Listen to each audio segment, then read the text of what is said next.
Baik, saat ini kita akan berbicara tentang telaah pustaka dan pengembangan model. Jadi setelah kita minggu lalu berbicara tentang bagaimana merumuskan masalah penelitian yang diawali dengan research dengan management problem, maka kemudian kita saat ini akan membahas tentang telaah pustaka. Di dalam paper atau di dalam research report, laporan penelitian, telaah pustaka atau literatur review itu biasanya ditempatkan setelah introduction atau setelah pendahuluan.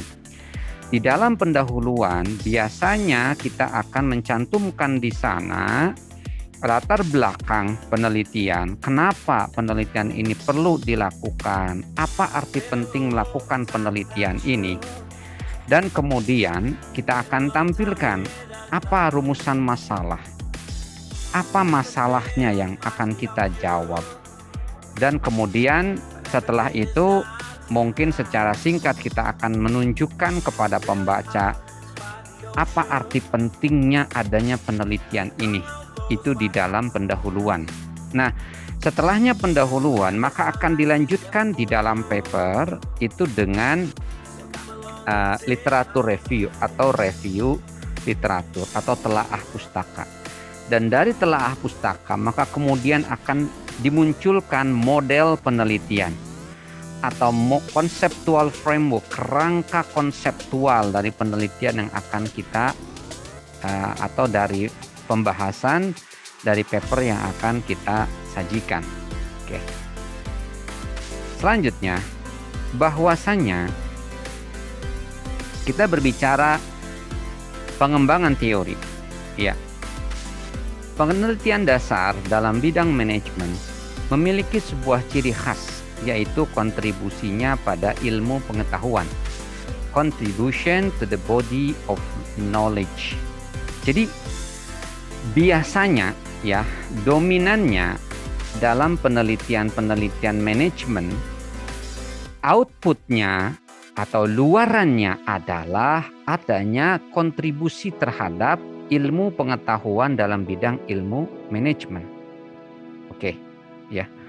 Misalnya seperti yang minggu lalu sudah saya bahas tentang bagaimana terjadinya ada research gap ya.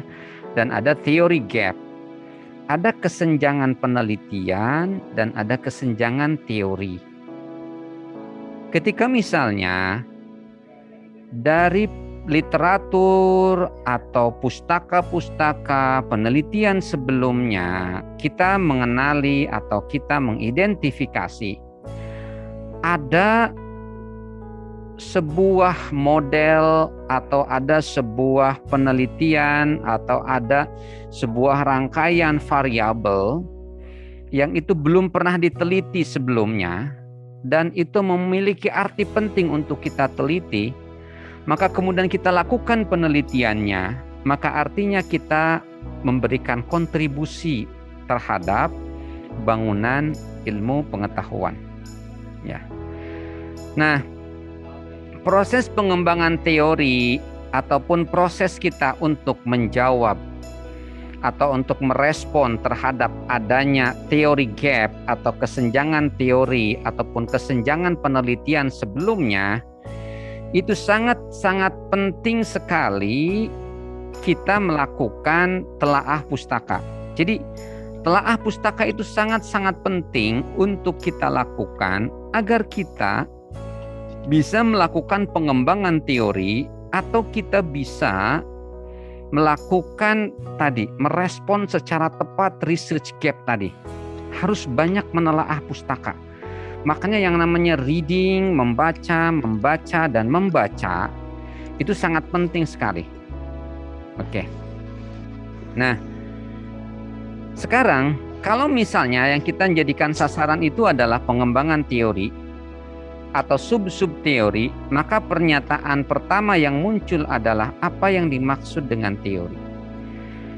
Sebetulnya ya, meskipun penelitian pada level S1 idealnya atau seharusnya itu ada teori yang melandasinya. Lanjut. Meskipun untuk Anda yang melakukan penelitian untuk S1, sebetulnya teori itu sangat penting.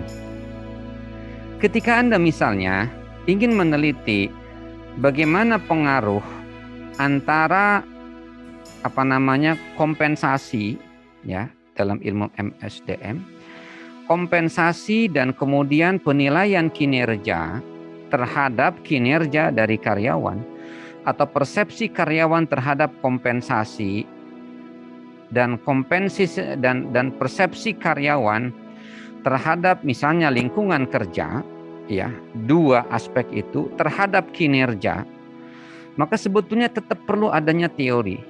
Teorinya apa? Misalnya teorinya adalah teori social exchange misalkan, tukar menukar sosial. Jadi ketika ada orang diberikan perlakuan perbuatan baik, maka dia cenderung memiliki hutang untuk mengembalikan perbuatan baik yang diberikan oleh orang tersebut atau yang diterima oleh orang tersebut. Ketika dia merasa puas terhadap kompensasi yang diberikan oleh perusahaan, maka kemudian dia akan bekerja dengan serius dan keras untuk bisa menunjukkan bahwa saya bisa mengembalikan kebaikan yang telah diberikan oleh perusahaan tadi.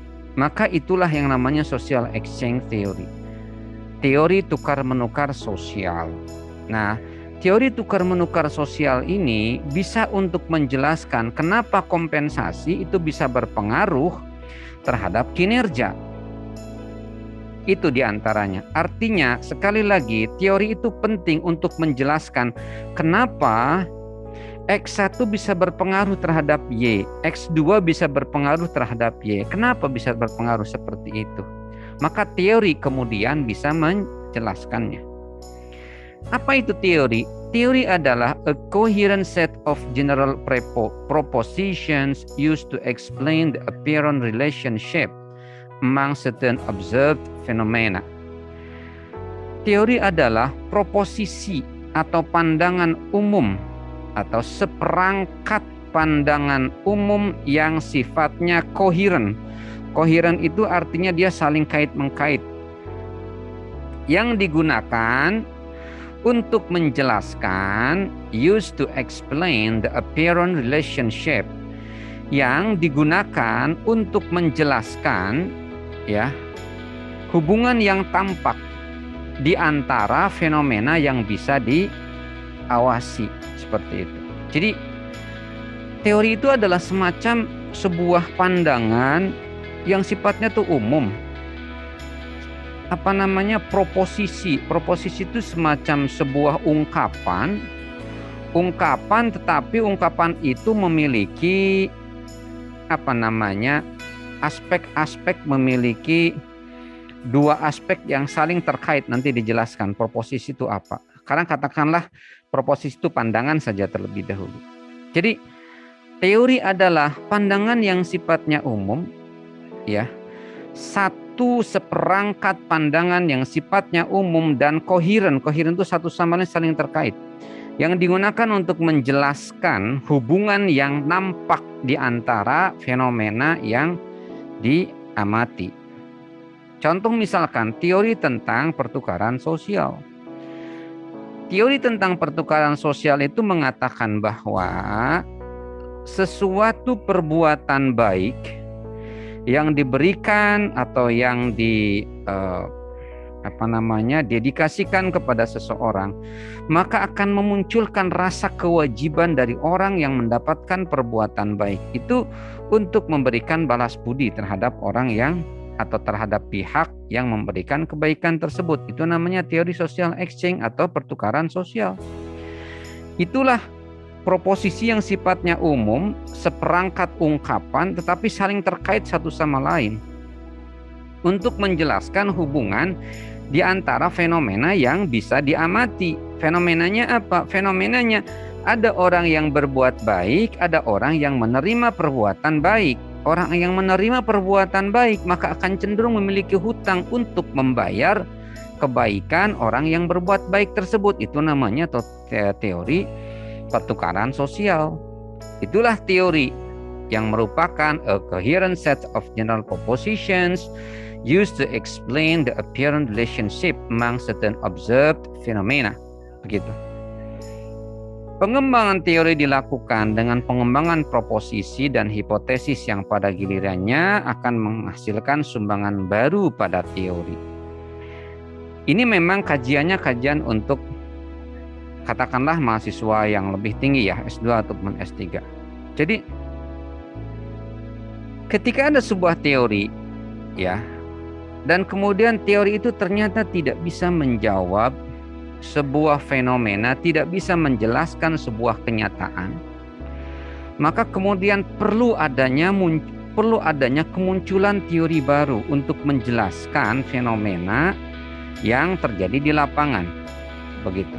Nah, untuk bisa menghasilkan teori baru sebagai pengembangan dari teori yang ada, maka tahap awal yang harus dilakukan adalah mengajukan proposisi. Oke. Dari proposisi itu, maka kemudian akan dilanjutkan kepada adanya hipotesis atau dugaan. Dugaan itu kemudian, hipotesis itu kemudian akan diuji kebenarannya. Dugaan itu benar atau tidak. Bagaimana pengujiannya? Dengan melakukan sebuah penelitian. Ketika ternyata teruji, hipotesis itu diterima, maka bisa dikatakan bahwa ada sebuah potensi munculnya teori baru untuk melengkapi teori yang ada. Kita lanjutkan. Coba lihat sini.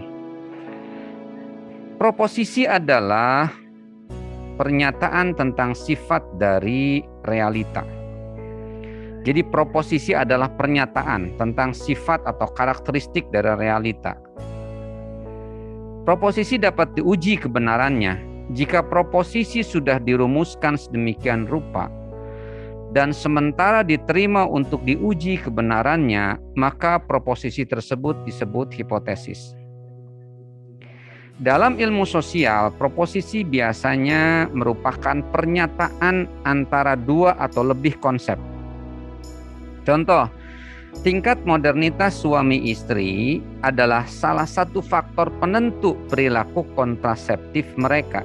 Jadi ada tingkat modernitas suami istri itu sebagai sebuah variabel ya, dan variabel yang kemudian dipengaruhi oleh tingkat modernitas suami istri itu adalah perilaku kontraseptif mereka.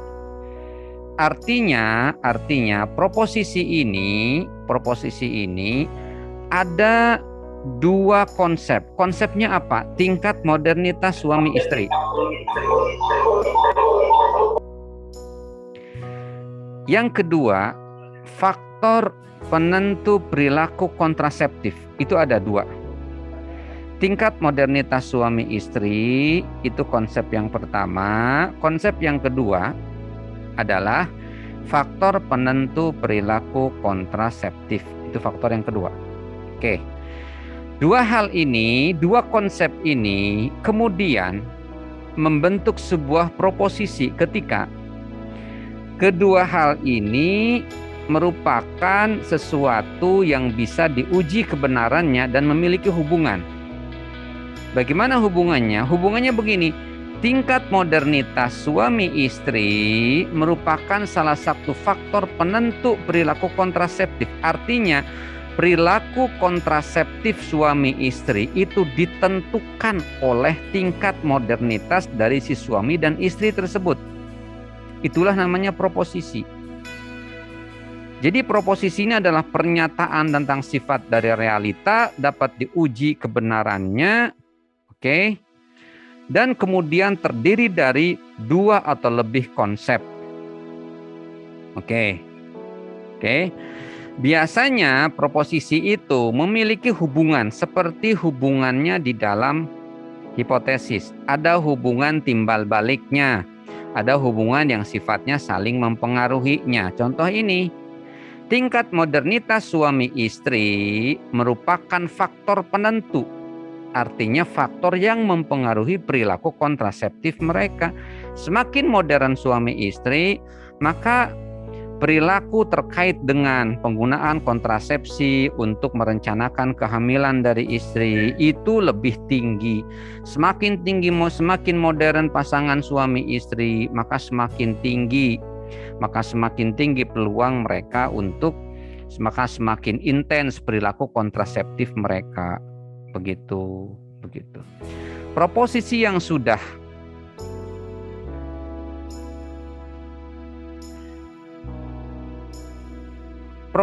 yang sudah mempunyai jangkauan yang cukup luas dan telah didukung oleh data empiris, maka dinamakan dalil.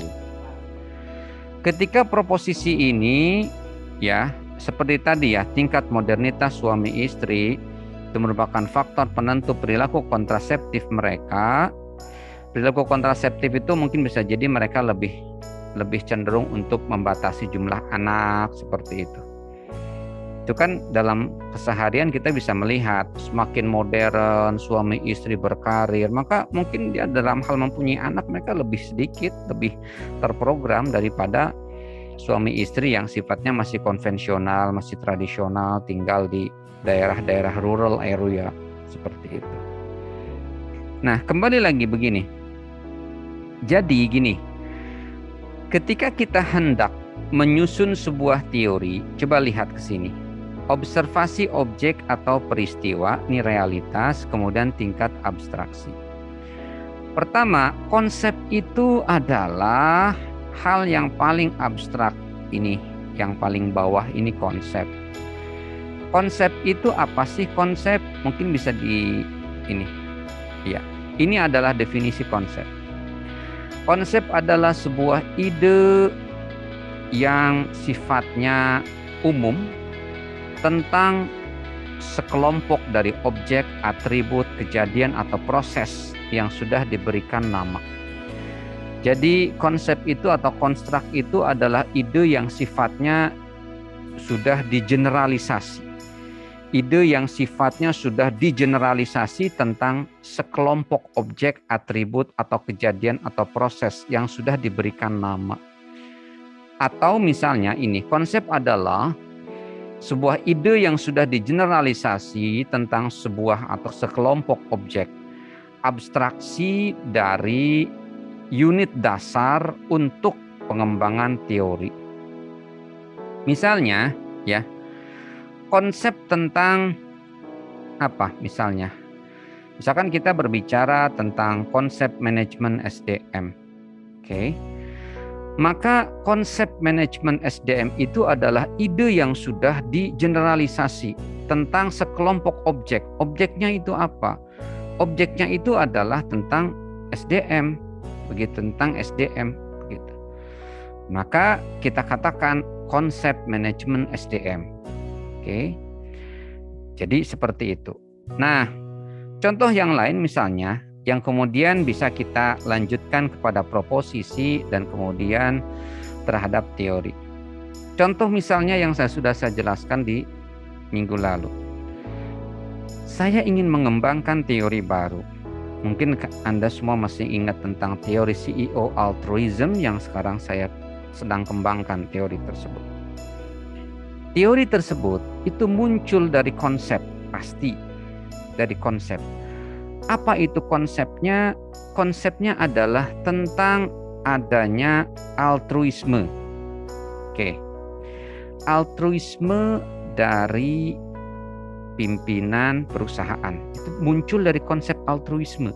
Saya ingin membangun CEO altruism itu, altruisme CEO, altruisme pemilik perusahaan itu muncul dari konsep namanya altruisme. Oke.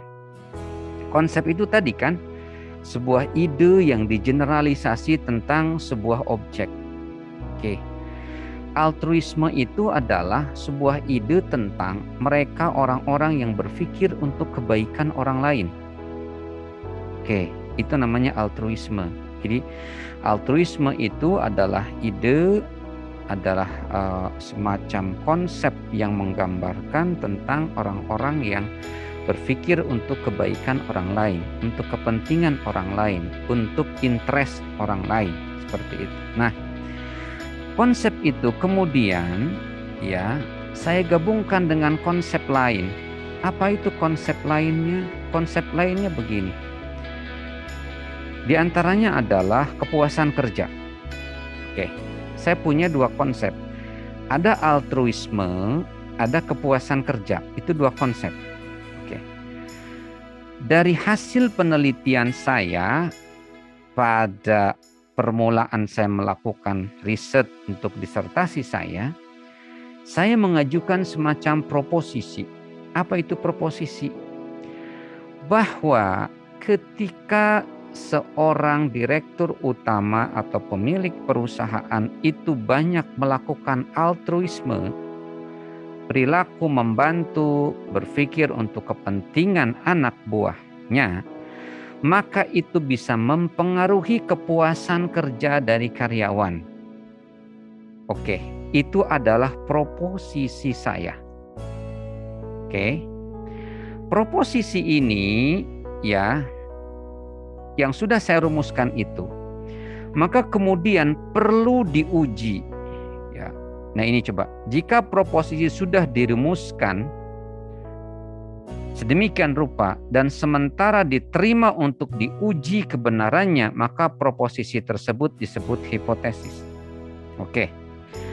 Proposisi saya tadi berdasarkan penelitian kualitatif, saya wawancara dengan para bos BPR dan bos rotan, para eksportir rotan. Saya menemukan dan juga dengan karyawan-karyawannya bahwa altruisme dari pemilik perusahaan itu bisa meningkatkan kepuasan kerja karyawan, bisa meningkatkan komitmen karyawan, bisa meningkatkan semangat kerja karyawan. Berarti saya punya dua konsep.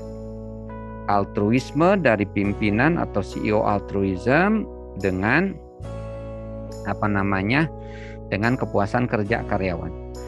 Setelah itu proposisi tersebut perlu diuji berikutnya. Pengujian berikutnya itu dilakukan dengan merubah status proposisi tersebut menjadi hipotesis atau diduga. Pendugaan. Nanti di dalam penelitian kalian, skripsi, kalian akan melakukan akan menuliskan hipotesis dugaan. Dugaannya seperti apa? Misalnya, kompensasi terhadap karyawan diduga mempengaruhi kinerja dari karyawan. Itu hipotesis pertama. Hipotesis kedua, misalnya lingkungan kerja mempengaruhi kinerja karyawan. Itu hipotesis kedua. Nah, hipotesis itu perlu diuji dengan apa? Ya, diujinya dengan serangkaian penelitian dengan menggunakan metode ilmiah. Misalnya dengan pembagian kuesioner, terbukti tidak kompensasi berpengaruh terhadap kinerja, terbukti tidak lingkungan kerja berpengaruh terhadap kinerja di perusahaan yang diteliti. Seperti itu.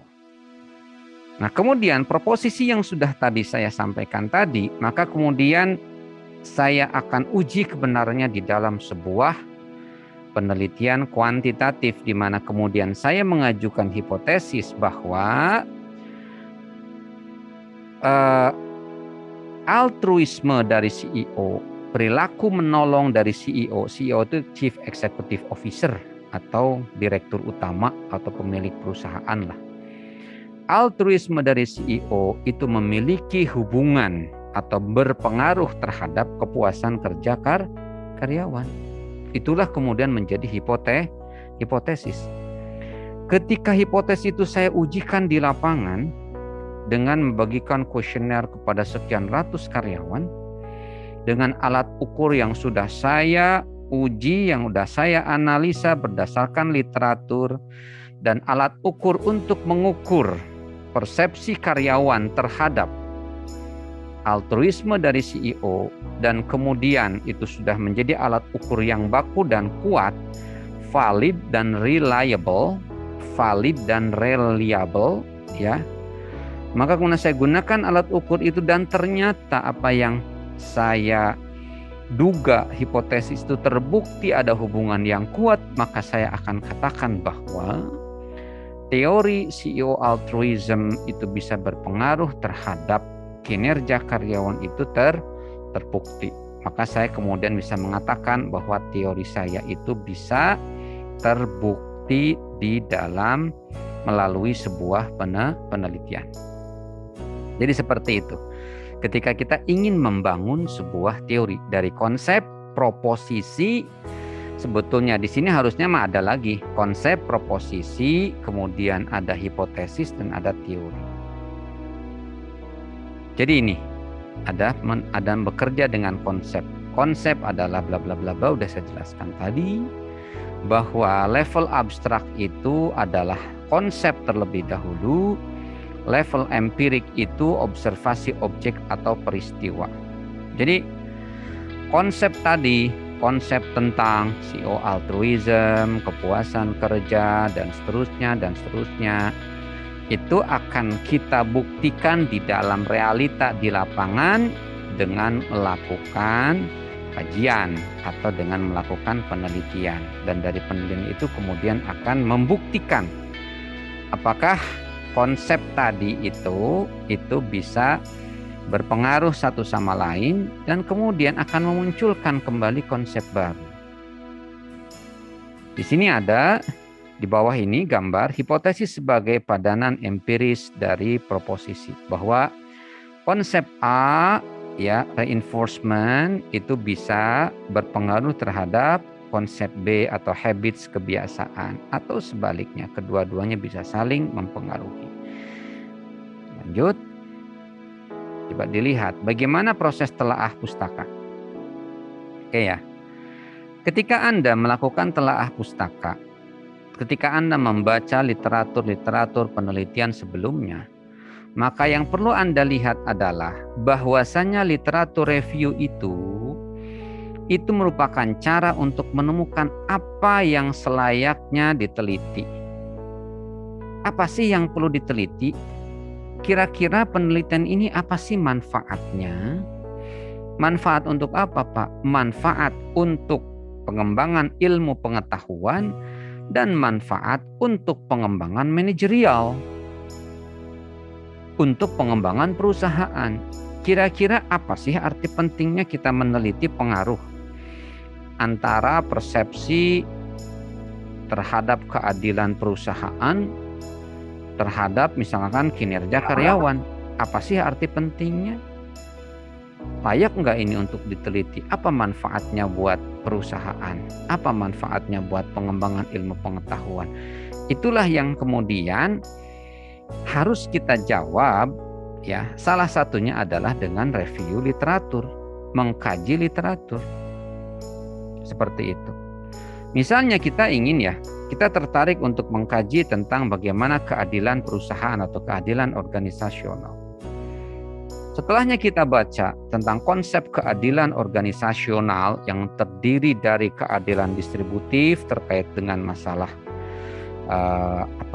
kompensasi, kemudian ada keadilan prosedural terkait dengan prosedur dalam menentukan masa depan karyawan, kemudian ada keadilan interaksional terkait dengan persepsi karyawan terhadap perilaku dari pimpinan ketika menyampaikan informasi, kemudian apakah mereka menyampaikannya dengan jelas, terbuka, transparan, apakah mereka menggunakan bahasa-bahasa yang tepat, menyesuaikan dengan kondisi karyawan, itu adalah yang namanya keadilan organisasional.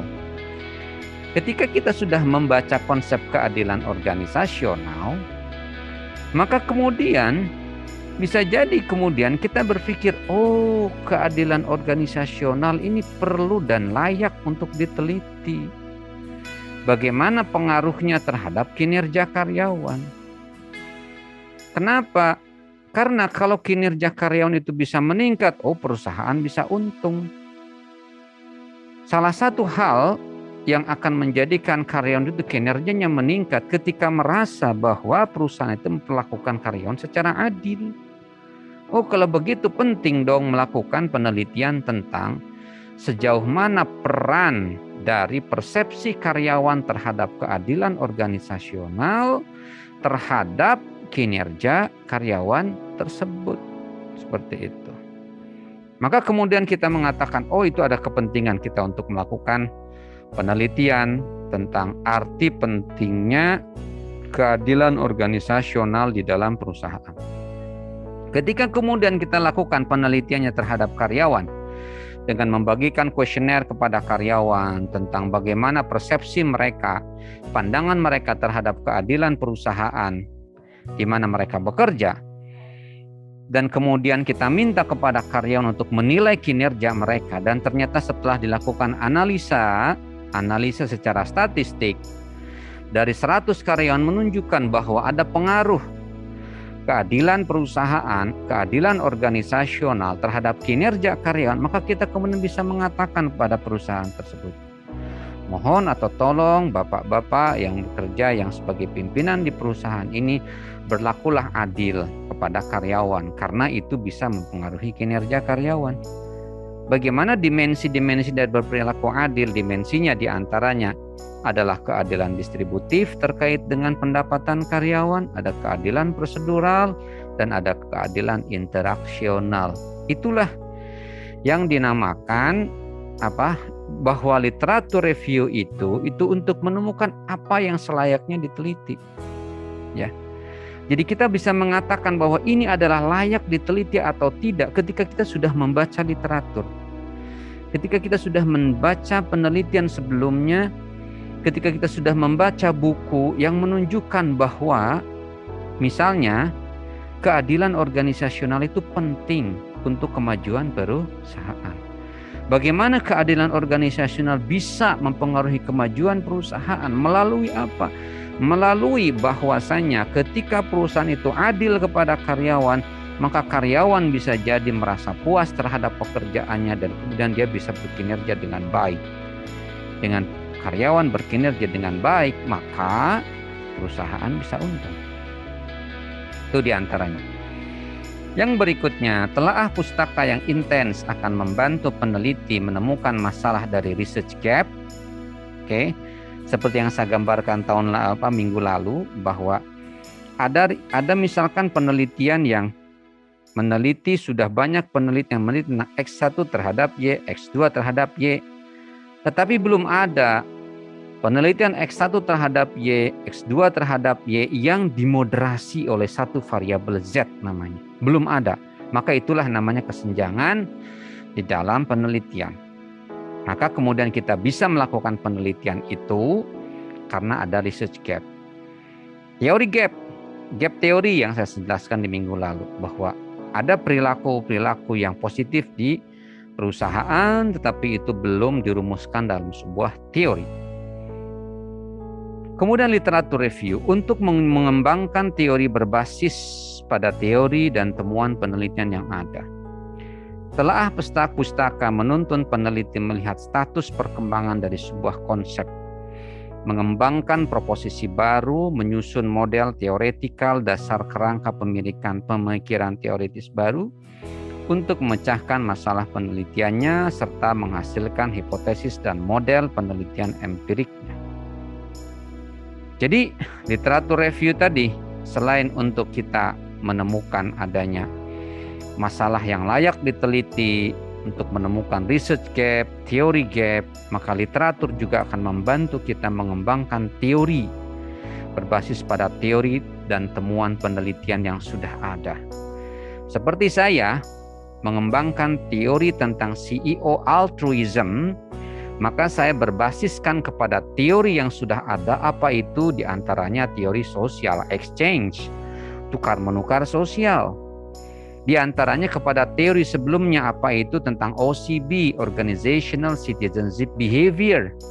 Itu saya membasiskan teori yang saya kembangkan kepada teori yang sudah ada. Dan saya bisa mengatakan itu karena saya membaca literatur. Selanjutnya, proses telaah pustaka. Selanjutnya, jenis label atau nama judul untuk bab review literatur.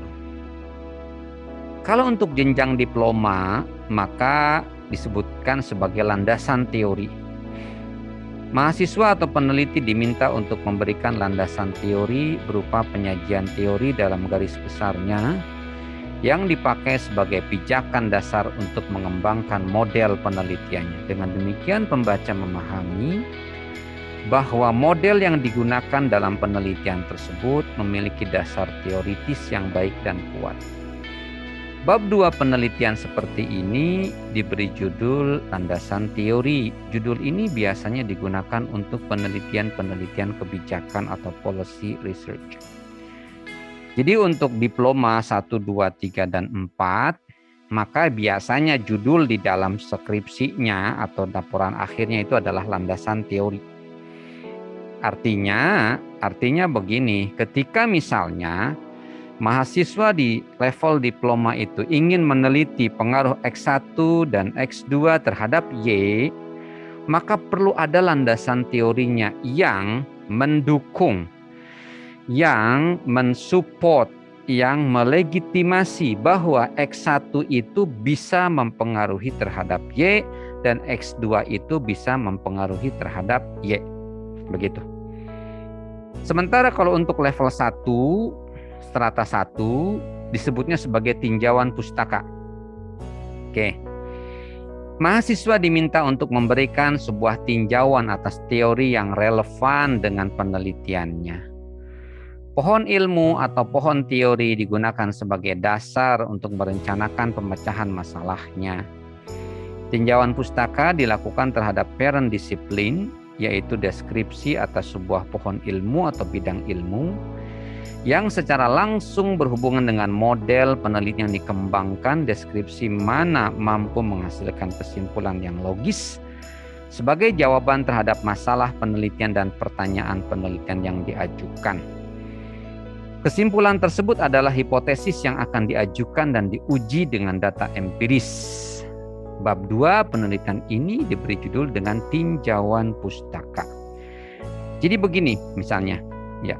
Di antara Anda yang ada di kelas ini misalnya ingin melakukan penelitian untuk skripsinya nanti itu misalnya bagaimana hubungan atau pengaruh dari kepemimpinan transformasional yang ada di dalam perusahaan. Kepemimpinan transformasional dari para pimpinan yang ada di perusahaan, dan misalnya yang satunya misalnya tentang keadilan organisasional, ya tadi yang saya jelaskan tadi, terhadap komitmen dari karyawan, komitmen organisasional dari karyawan. Oke. Nah, X1-nya adalah kepemimpinan transformasional. X2-nya adalah keadilan organisasional. Y-nya adalah komitmen organisasional. Oke. Nah, Anda menduga bahwa ketika pimpinan-pimpinan di perusahaan tempat karyawan bekerja itu memiliki perilaku kepemimpinan transformasional, semakin tinggi semakin baik perilaku kepemimpinan transformasional dari para pimpinan di perusahaan tersebut, maka akan semakin tinggi komitmen organisasional dari karyawan yang ada di perusahaan tersebut. Berikutnya, semakin adil, semakin fair perusahaan memperlakukan karyawannya, maka semakin tinggi komitmen karyawan terhadap perusahaan. Itu misalnya dugaan Anda, dugaan kalian. Kemudian, apa teori yang menjelaskan dugaan kalian tersebut? Bahwa semakin adil perusahaan, maka akan semakin tinggi komitmen karyawan. Pertanyaannya, teori apa? Teori apa yang bisa menjelaskan prediksi atau hipotesa dugaan kalian? Maka itu harus dimunculkan teorinya. Teori itu adalah dengan cara apa kalian meninjau pustaka-pustaka yang sudah ada, literatur yang sudah ada, jurnal-jurnal yang sudah ada, dibaca.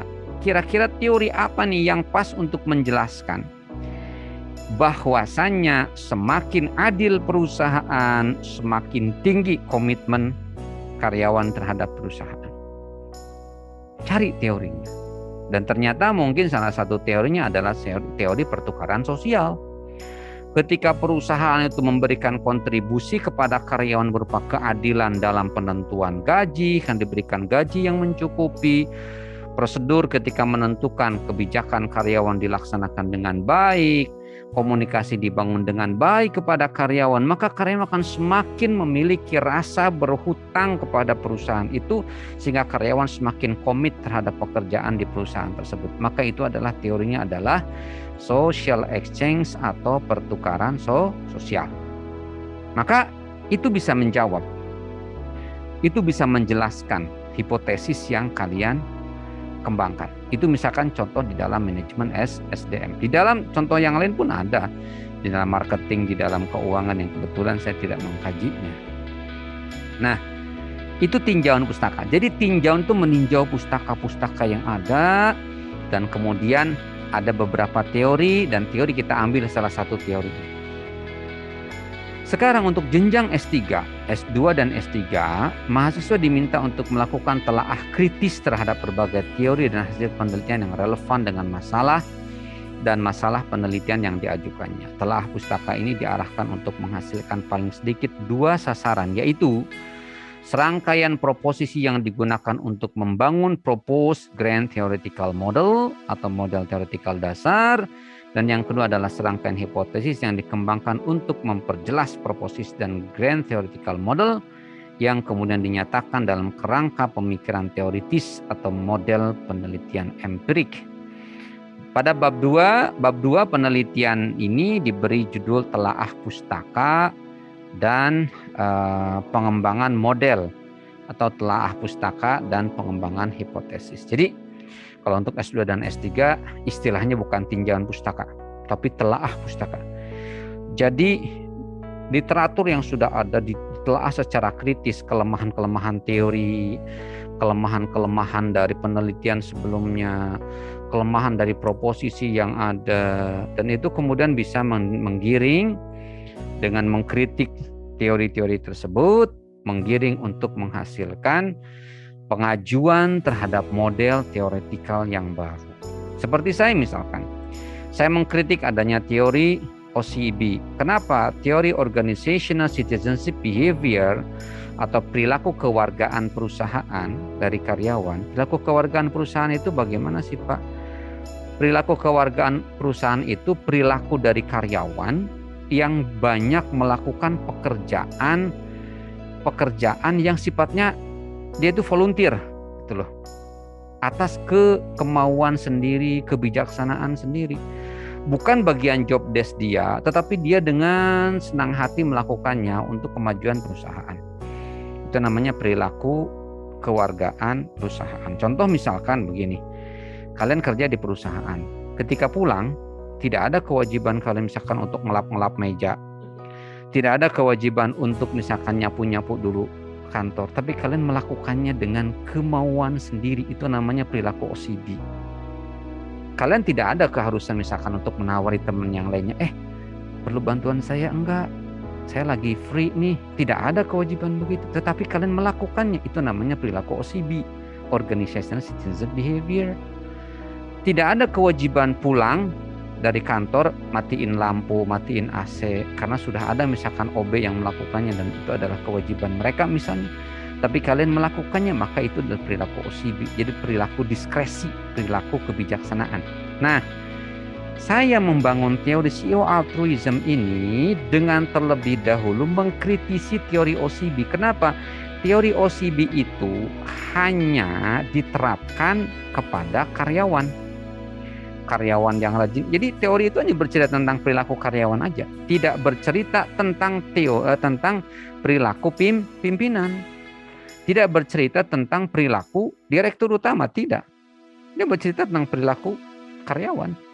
Maka saya mengkritik saya adalah teori OCB itu tidak bisa menjawab tidak bisa menjelaskan perilaku diskresi dari pemimpin atau direktur utama dari perusahaan. Itu kritik saya terhadap teori OCB. Itulah yang dinamakan telaah pustaka. Begitu. Ya. Lanjut, sebuah studi pustaka yang baik akan menghasilkan dasar bagi pengembangan teoritis yang komprehensif. Studi pustaka yang baik akan memastikan, studi pustaka yang intensif memungkinkan masalah dan masalah penelitian dapat dirumuskan dengan tepat dan jelas. Precision and clarity. Jadi tadi ketika kita merumuskan masalah, tapi kemudian kita terlebih dahulu kajian pustaka kita lakukan, membaca literatur sebelumnya, maka kita bisa merumuskan masalah secara tepat. Berikutnya, variabel-variabel penting yang diduga kuat dapat menjelaskan sebuah masalah penelitian benar-benar diperhatikan dan digunakan untuk memecahkan masalah tersebut. Gini, ketika kalian misalnya tadi ada masalah di perusahaan tentang penurunan kinerja penjualan, maka kemudian dengan membaca literatur sebelumnya, maka kemudian Anda bisa mengidentifikasi dan mengenali, ada namanya variabel smart selling, penjualan cerdas, yang variabel ini merupakan variabel yang sudah menjadi sebuah konsep, sudah menjadi sebuah konstruk. Yang tadi itu, konstruk dan konsep seperti itu. Maka kemudian kalian bisa merumuskan masalah penelitian dari masalah manajemen, yakni penurunan penjualan, dengan mengatakan bahwa smart selling atau penjualan yang cerdas dari para tim-tim dalam penjualan itu bisa mempengaruhi terhadap kinerja penjualannya dari tim penjualan. Itu. Kenapa bisa memunculkan itu? Karena kalian membaca. Karena Anda membaca literatur sebelumnya bahwa ada variabel, ada konsep namanya smart selling. Seperti itu. Studi pustaka dapat membantu peneliti menentukan nama variabel yang sangat penting untuk dipertimbangkan dan memberi kontribusi signifikan tanpa perlu menggali seluruh variabel yang mungkin, sehingga asas parsimoni benar-benar diterapkan. Jadi begini, dengan kita mengkaji pustaka, bisa jadi kemudian kita cukup hanya meneliti bahwa penurunan kinerja penjualan dari tim penjualan itu salah satu faktor utamanya yang kemudian bisa dijadikan sebagai sebuah bahan untuk kita melakukan penelitian adalah misalkan smart selling, kemudian mungkin misalkan kepemimpinan dari tim, ketua tim penjualan misalkan, dan yang ketiga misalnya dari sisi gaya kepemimpinannya, misalkan cukup 3 itu saja, dan itu bisa mewakili hal-hal yang lain yang bisa menjadi prediktor atau hal yang mempengaruhi terhadap kinerja penjualan. Jadi dengan melakukan kajian pustaka, kita bisa memilih variabel yang paling tepat untuk dijadikan sebagai variabel independen untuk meneliti, untuk menguji apakah ada pengaruh 3 variabel ini terhadap kinerja penjualannya para tim penjualan.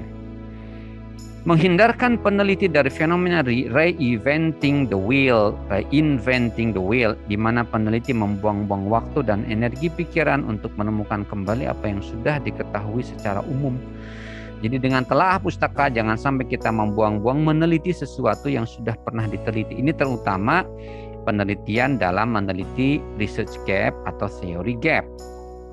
Studi pustaka membantu mahasiswa mengenali pemikiran-pemikiran para pionir dalam bidang penelitian yang sama, mendorong mereka untuk mampu menghasilkan alternatif pendekatan yang lain.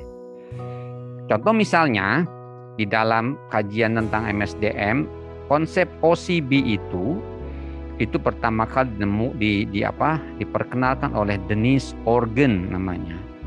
Dennis Organ. Kalau Denise itu kalau di barat itu perempuan, tapi kalau Dennis itu laki-laki. Gitu. Berikutnya, bagaimana cara membuat telah pustaka? Pertama, ketika Anda misalnya meneliti kan 3 ya, marketing, keuangan, sama SDM. Ketika kajian Anda tentang marketing, bagaimana membuat telaah pustaka atau literatur review? Pertama, cari jenis literatur yang sesuai. Jadi kalau marketing kajiannya, ya marketing lagi. Kalau SDM, ya SDM lagi. Misalnya untuk SDM ya, literatur yang sesuai. Bukan berarti semua literatur SDM itu harus kita baca, enggak. Cari literatur SDM yang sesuai dengan topik penelitian kita. Misalkan kita sedang berbicara tentang bagaimana komitmen organisasional berpengaruh terhadap kinerja, maka carilah literatur tentang komitmen organisasional. Carilah literatur tentang kinerja karyawan. Bukan mencari literatur kinerja, itu beda. Kinerja karyawan itu ya kinerja dari karyawan. Kinerja perusahaan itu kinerja dari perusahaan sebagai sebuah organisasi. Cari naskah dari publikasi yang sesuai. Publikasi yang paling tepat dan paling bagus itu adalah dari jurnal. Jurnalnya yang apa, yang seperti mana, seperti apa. Jurnal yang mempunyai kualitasnya yang bagus itu. Cari naskah dengan variabel yang sesuai. Jadi ketika misalnya Anda meneliti tentang bagaimana pengaruh perilaku atau pengaruh dari keadilan organisasional terhadap kinerja, maka carilah penelitian tentang keadilan organisasional, pengaruhnya terhadap kinerja.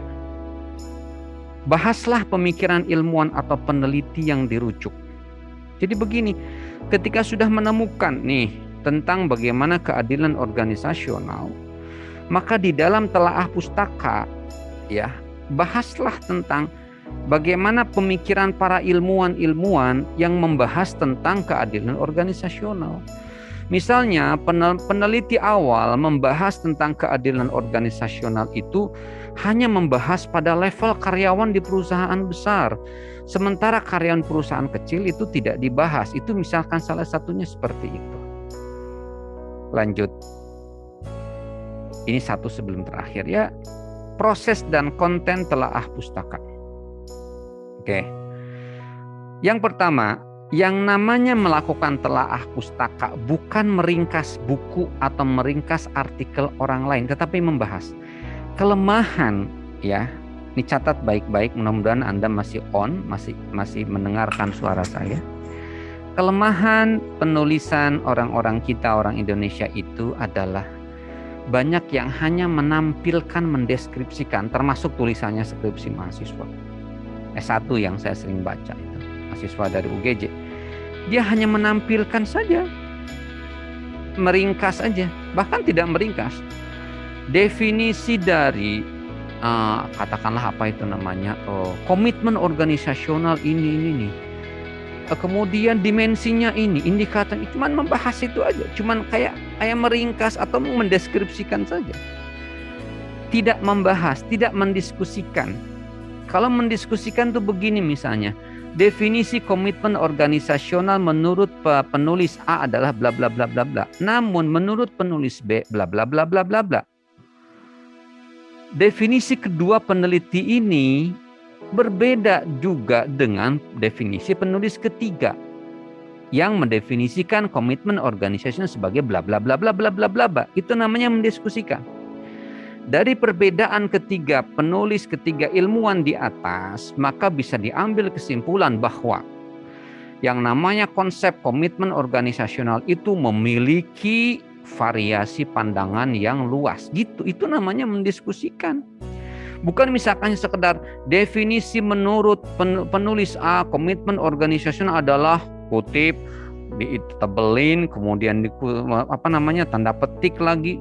Tidak seperti itu yang namanya mendiskusikan. Itu namanya hanya mendeskripsikan. Uraikan elemen dari konsep yang dibahas ilmuwan yang dirujuk, khususnya hakikat, makna, proses terbentuknya konsep, peran dari konsep yang dibahas, pro kontra yang ada mengenai konsep, pandangan kita sebagai peneliti mengenai konsep itu setelah merujuk yang lain. Sajikan state of the art-nya. Itu adalah luar biasa kalau bisa melakukan ini.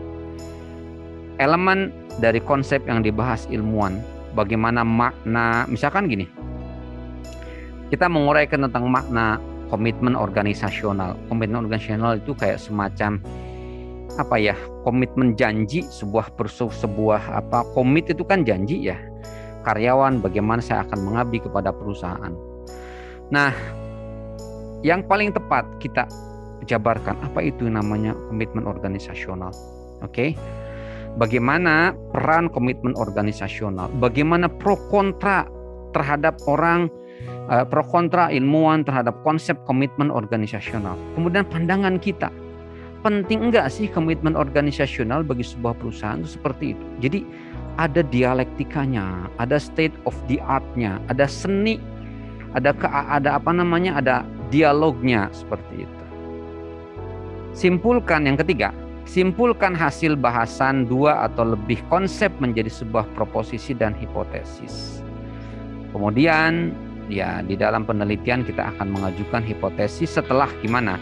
Setelah kita katakan bahwa ternyata orang yang memiliki komitmen terhadap perusahaan, rajin bekerja untuk perusahaannya, punya janji kepada perusahaannya, itu ternyata dia memiliki kinerja yang baik. Sehingga kemudian kita bisa mengajukan hipotesis bahwa komitmen organisasional itu mempengaruhi atau memiliki hubungan dengan kinerja karyawan. Itu diantaranya.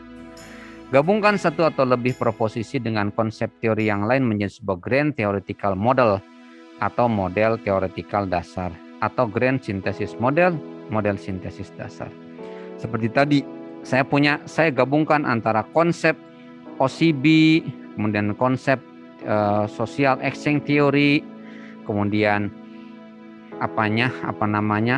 digabungkan juga dengan konsep altruisme, maka muncullah yang namanya sio-altruism.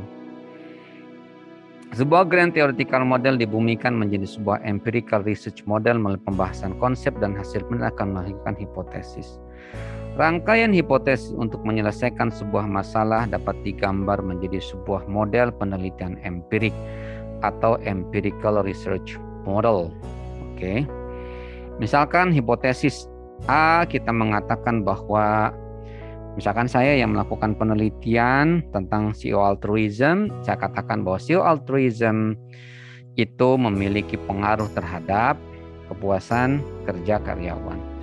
Sio-altruism itu memiliki pengaruh juga terhadap komitmen karyawan terhadap perusahaan. Maka kemudian saya bisa mengatakan X1 dan X2, X1 bisa berpengaruh terhadap Y1. Saya misalkan X2-nya misalkan X1 saya bisa pengaruh terhadap Y2, misalkan saya dibalik. Sio-altruism bisa pengaruh kepada kepuasan kerja dan bisa pengaruh juga terhadap komitmen organisasional. Maka jadilah sebuah empirical research model seperti itu. Baik, saya kira cukup.